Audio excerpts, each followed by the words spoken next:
How to send an image on WhatsApp. In today's tutorial, I'll show you how to send an image on WhatsApp.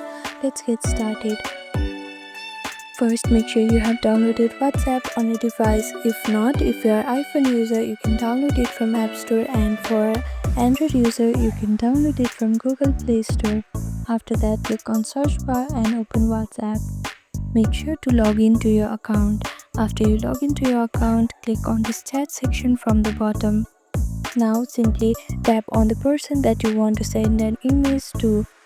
If you don't find that person here, simply click on the search bar and type in their name. Now if you want to start a new chat with the person that you want to send an image to, then simply click on this plus icon on the top right corner. Then choose that person from the contact list. After that, click on this plus icon here. Now click on photos and select the image that you want to send to.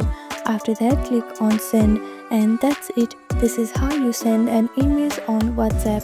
Thank you for watching this video. Please do not forget to like, share and subscribe to our channel, and comment down below if you have any other queries. Thank you.